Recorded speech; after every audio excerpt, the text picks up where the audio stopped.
senjata benteng barat. Mangun Tunggang Langgang diburu dua anggota pasukan hitam. Tanpa menghiraukan lagi apa yang terjadi di sekitarnya, Mangun terus berlari melompati sejumlah jasad prajurit Mangir yang bergeletakan di sana sini. Ketika langkahnya terhalang tembok tinggi, Mangun justru menaikinya. Beruntung, dia jatuh tepat di atas pakan kuda. Tumpukan rumput tebal tak membuatnya terluka, sehingga memutuskan untuk tetap berlari menuju arah timur. Entah berapa kali dia jatuh bangun tersandung sesuatu. Dia terus berlari hingga akhirnya terbentur tubuh kekar yang tepat berada di depannya.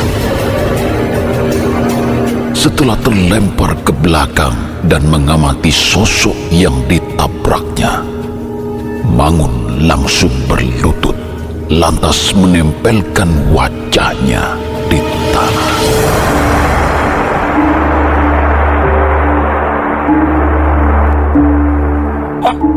Ampun, nyuwun pangapunten. Saya jangan dibunuh. Saya tidak tahu apa-apa. Kulo nyuwun gesang Kisana. Saya menyerah. Ampun Kisana, ampun. Kose, sampean prajurit Mangir toh? Terlihat jelas dari pakaian sampean. Nunun Kisana. Laras, saya prajurit Mangir. Ampun, saya menyerah. Nyuwun gesang Kisana. Saya tidak sengaja menabrak panjenengan. Saya mohon maaf. Tenanglah Kisana. Meski ditabrak keras, saya tidak apa-apa dan tidak akan mengapa-ngapakan sampeyan. Kami berdua tamu Ki Ageng Mangir dari Gunung Kidul, dan saat ini menginap di Kesatrian Kipatal. Jadi panjenengan berdua tamu Ki Ageng Mangir?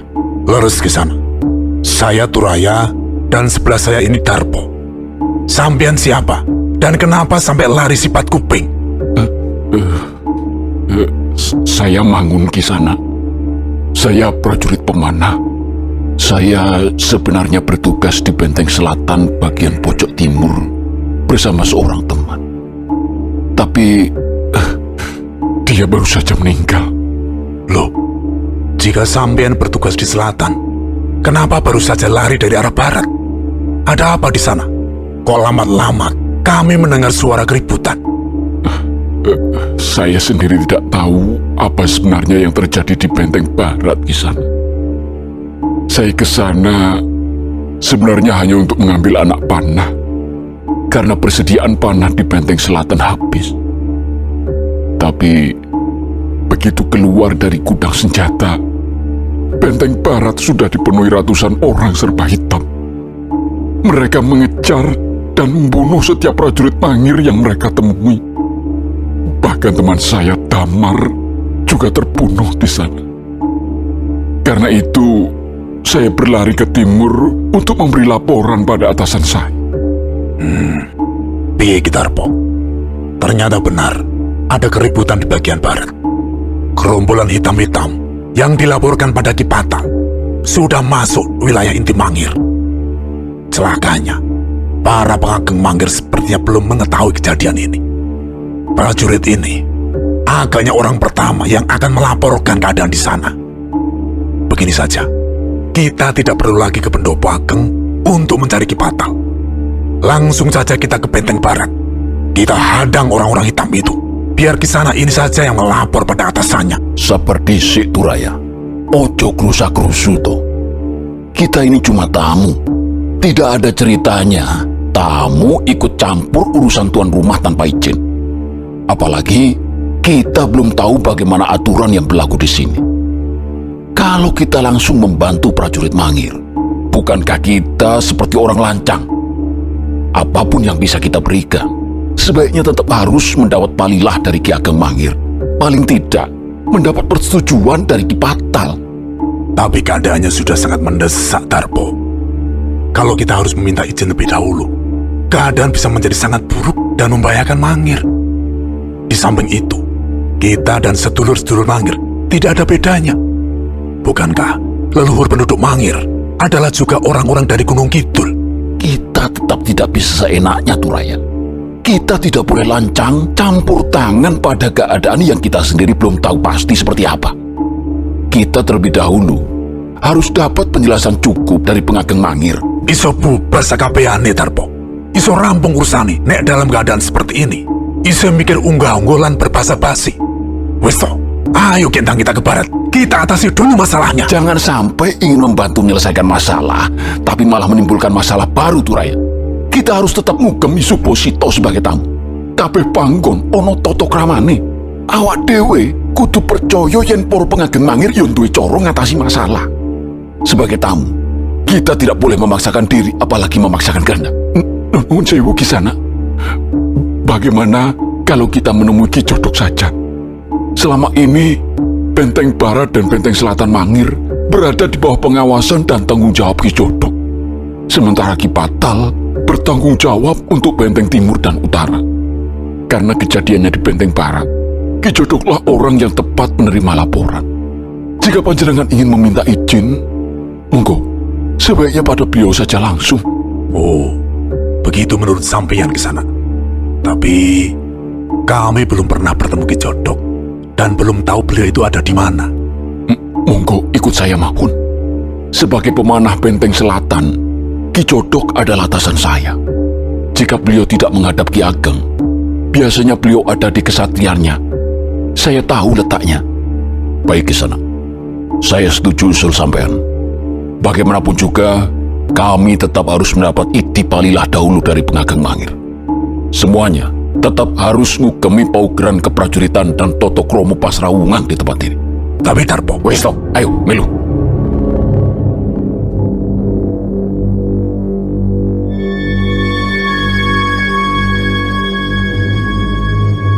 Tanpa menunggu lama, bergegas ketiganya menuju kesatrian, di mana Ki Jodok biasa ditemui para prajuritnya.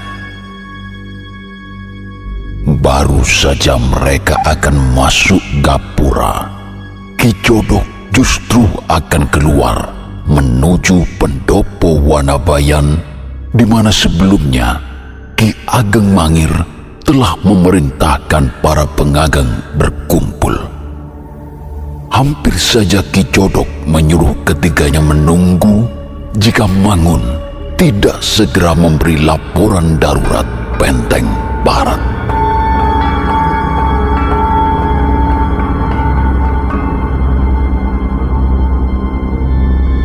Weladalah, tadi Mangir wis dilimpe nek bener palapuranmu kaya ngono kuwi, Mangun. Wah, berapa banyak jumlah mereka dan seperti apa wujud pemimpin mereka, Mangun? Nyuwun pangapunten Ki Jodok. Bab pinten kathahipun pawongan ingkang Reboso, kula mboten mangertos. Saya tidak tahu jumlahnya. Wujud pimpinannya saya juga tidak tahu. Yang jelas, semua yang menyerang Benteng Barat badanipun dipun labur sarwa cemeng. Demikian juga wajahnya, semua serba hitam. Jadi sulit sekali dikenali. Trohon, berani-beraninya mereka gugah macan tur. Wah, Mangun, apakah mereka juga membawa panji-panji? Jika iya, seperti apa bentuknya? Sama sekali tidak terlihat kibaran panji apapun, Ki Jodok. Meski demikian, serangan mereka terlihat sangat terukur, sama sekali tidak ngawur.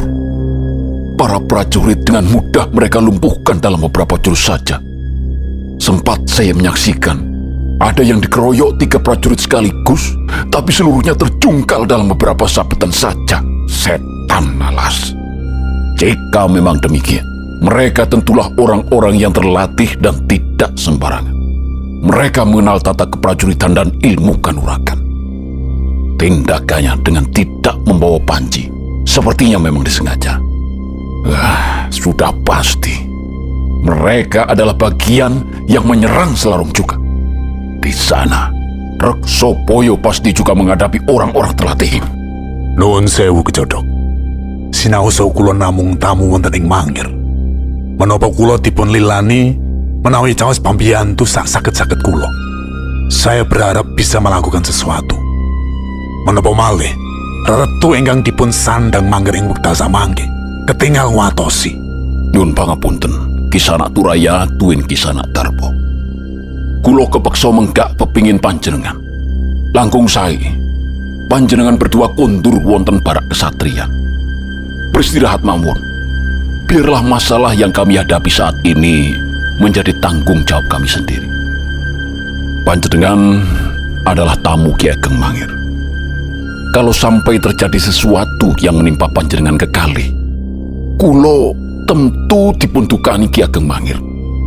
Bahkan bisa jadi mendapat hukuman dari beliau. Sebagai tamu, panjenengan harus bisa pulang ke Gunung Kidul kanthi slamet, tidak kurang suatu apapun. Tapi menyimak laporan Mangun, keadaan Benteng Barat sangat drawasi Kejodok. Biarlah kami ikut membantu.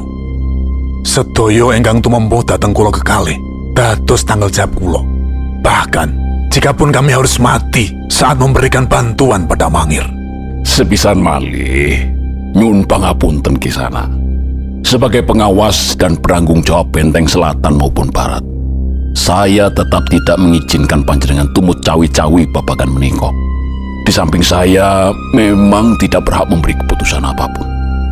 Tetap hanya Ki Ageng Mangir sendirilah yang bisa paring palilah kagem panjenengan.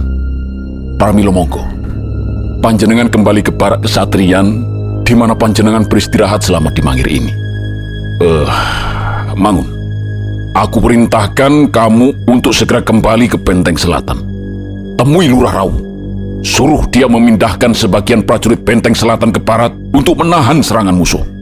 Selanjutnya, segera ambil posisimu di pojok timur seperti biasa. Karena Damar telah gugur, minta Lurah Rawu menunjuk salah satu prajurit pemanah lain menemanimu. Jangan biarkan tempat itu kosong hingga berhasil disusupi musuh. Sendiko Ki Jodok, ngestu agen dawuh, Kisanak Turaya dan Darpo. Sumunggo, sekarang saya antar panjenengan kekalih untuk beristirahat. Nyuwun pangapunten Kejodok. Menawi namung ngeteraken kula kekalih, sepertinya tidak perlu. Masih banyak yang perlu panjenengan kerjakan. Kula kekalih wangsul piyambak mawon. Menawi mengkaten proyogisang, nyuwun pangapunten. Menawi kula mboten lilani ndika kekalih paring pambiyantu. Percayalah, kami bisa mengatasi masalah ini. Dengan berat hati, Turaya dan Darpo kembali ke tempat mereka beristirahat. Semangat yang menggebu-gebu untuk membantu seakan membentur dinding tebal. Turayalah yang paling gelisah. Bahkan pelarangan Ki Jodok membuatnya menjadi punya pikiran macam-macam. Meski Darpo telah berusaha menenangkan, tapi sepertinya sia-sia. Turaya tetap merasa kesal karena tidak bisa berbuat apa-apa.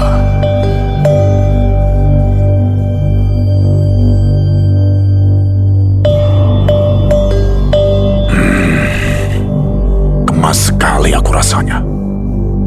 Wong-wong Mangir kanya tuh cerdak pemikiran ilan kumalungkung, picik dan sombong. Katone podong remehake murid-murid padepokan Alas Jander. Mereka seperti tidak percaya dengan kemampuan olah kanuragan yang kita miliki. Padahal apa yang terjadi di Mangir saat ini sangat layak kita bantu. Kejadian ini juga merupakan kesempatan bagi kita untuk menguji kemampuan dalam bertarung menghadapi musuh yang sebenarnya. Selama ini di Alas Jander, kita hanya berlatih bertarung antar sesama saudara seperguruan. Kita bisa kehilangan kesempatan menguji ilmu yang kita pelajari dari guru kita. Turaya, mbok kowe iki sing sareh to. Menepno hatimu. Kita tidak boleh menilai orang-orang Mangir seperti itu. Awak dhewe ora entuk nyalahke sapa wae. Dikoyong apa wae, kabeh mung sadermo nglakoni tatanan sing wis ditemtokake. Sementara kita hanyalah tamu di sini. Ya kudu melu ngugemi tatanan sing wis ana to. Aku ra yakin blas wong-wong mangir ngremehake awake dhewe. Mereka hanya menjalankan tugas dan tanggung jawab yang seharusnya. Demikian juga kita hendaknya juga begitu. Kita di sini hanya untuk menyampaikan pesan dari Popo Guru Ki Kalamayang kepada Ki Ageng Mangir. Di luar itu tidak ada lagi. Dadi ra perlu mikir aneh-aneh, apalagi menyangka orang-orang Mangir sombong dan mengecilkan kemampuan kita. Nah, mudah-mudahan lain kali masih ada kesempatan buat kita untuk menguji kemampuan bertarung menghadapi musuh yang sebenarnya. Sik. Aku kok tadi mikir, yen masalah Mangir iki ono kayutane karo wangsit sing ditampa Popo Guru kita. Ada hubungannya dengan pesan yang kita bawa konjuk kagem Ki Ageng Mangir. Maksudmu bagaimana, Turai? Hubungan apa? Kamu tentu masih ingat isi wangsit yang diterima Popo Guru kita Ki Kalamayang di petilasan Ki Joko Bondan Surati, khususnya pada bagian kata geger dari wangsit tersebut. Sebentar, aku ulangi lagi isi seluruhnya. Salah satu keturunan Wonoboyo yang saat ini memiliki kekuasaan di pinggir Kali Progo sedang dalam bahaya. Kekuasaannya akan jatuh ke tangan musuh secara memalukan karena sama sekali bukan oleh perang.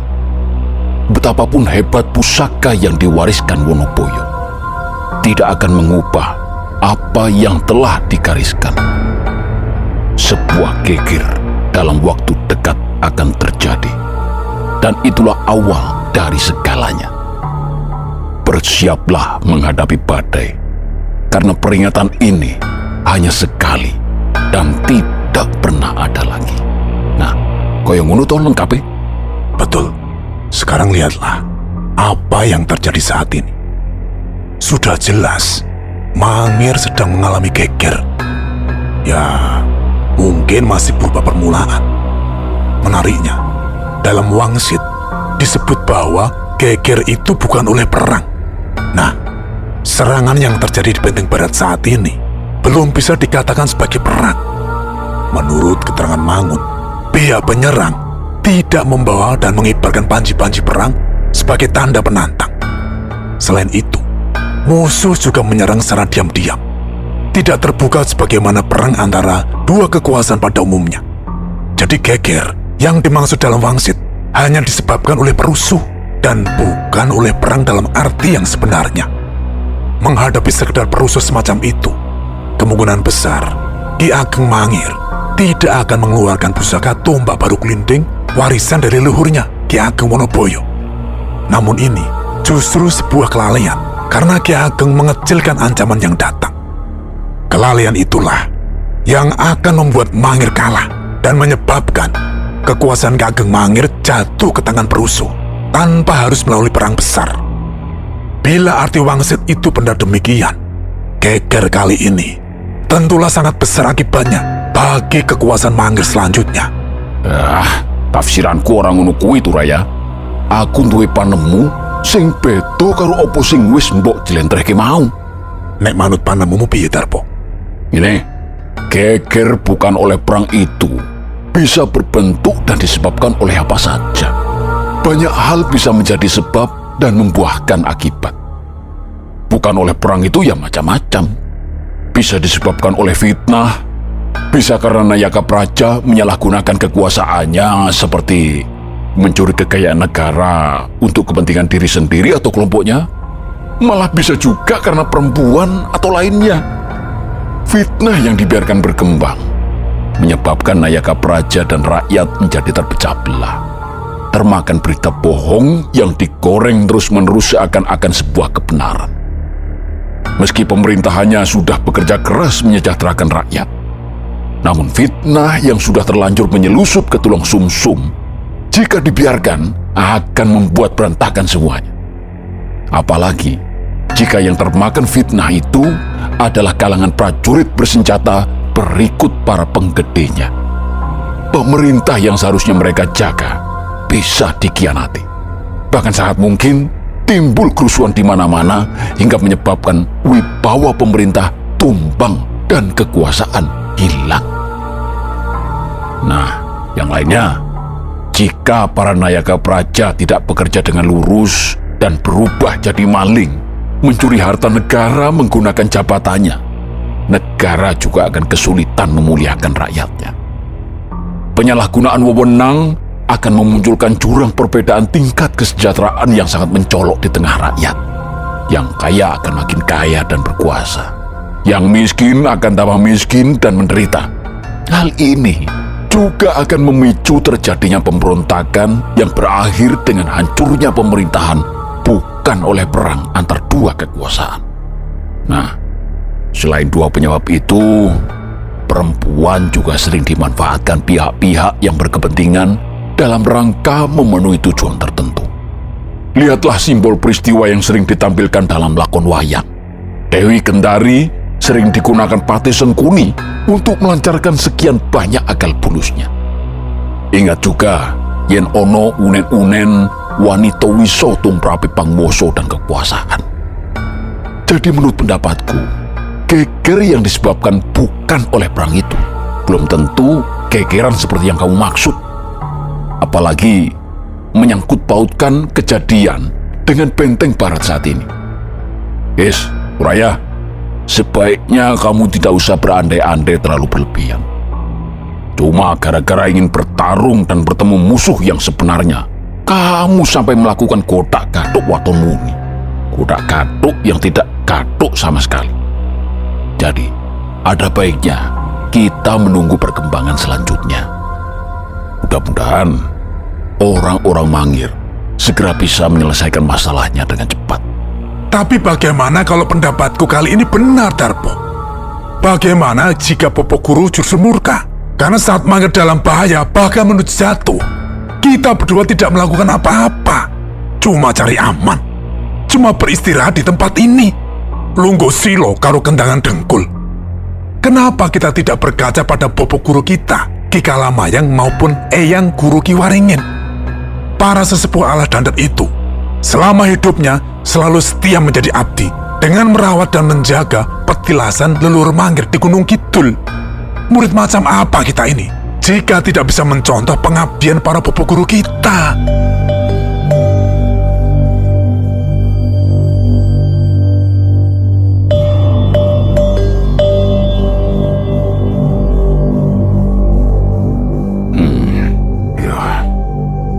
Kalau dipikir-pikir, kata-katamu baru saja memang ada benarnya, Turaya. Bagaimanapun juga, kita ini adalah murid dari guru-guru yang setia mengabdi pada para leluhur Mangir. Ya, baiklah. Untuk pendapatmu yang satu ini aku setuju. Kita memang harus mencontoh pengabdian mereka. Tapi bagaimana caranya? Lawong Ki Jodok saja melarang kita terlibat. Kalau kita tetap memaksakan diri, mereka akan menganggap kita sebagai tamu yang tidak tahu diri, murang toto dan tidak tahu terima kasih. Sudah dimuktekke, tapi tetap milih ngerkoso dengan cara melibatkan diri pada urusan yang bukan urusan kita. Kalau membantu secara langsung atau belak-belakan, memang akan muncul penilaian seperti itu, Darpo. Apalagi Ki Jodok secara tegas tidak mengizinkan kita untuk ikut campur. Tapi aku punya gagasan yang mudah-mudahan bisa kita lakukan dengan aman. Gagasan yang bagaimana, Turaya? Selama gagasanmu itu tidak membuat masalah baru bagi Mangir, tidak menyinggung perasaan Ki Jodok, apalagi sampai menurunkan martabat Ki Ageng Mangir, yo aku melu. Aku mengikuti gagasanmu. Oh, begini Darpo. Kita akan membantu Mangir secara diam-diam. Tidak perlu ada yang tahu. Tidak perlu izin dan tidak perlu melibatkan orang Mangir sama sekali. Kamu masih ingat, Ki Jodok tadi memerintahkan Mangun menemui Lurah Rawu, pemimpin Benteng Selatan. Lurah itu diperintahkan untuk memindahkan sebagian prajurit ke barat. Itu artinya Benteng Selatan penjaganya akan melemah atau berkurang. Satu lagi, Darpo. Ketika menyimak keterangan Mangun secara baik, prajurit pemanah itu dan temannya yang telah gugur bertugas di benteng selatan bagian pojok timur. Gara-gara keduanya mendapat apes, pojok itu pasti sedang kosong. Kita harus mendahului si Mangun dan melompatinya dengan segera. Masih ada waktu, karena dia terlebih dahulu harus menghadap Lurah Rawu. Dari sana, kita melipir ke barat untuk memberesi musuh satu persatu. Kita akan muncul persis di belakang para perusuh.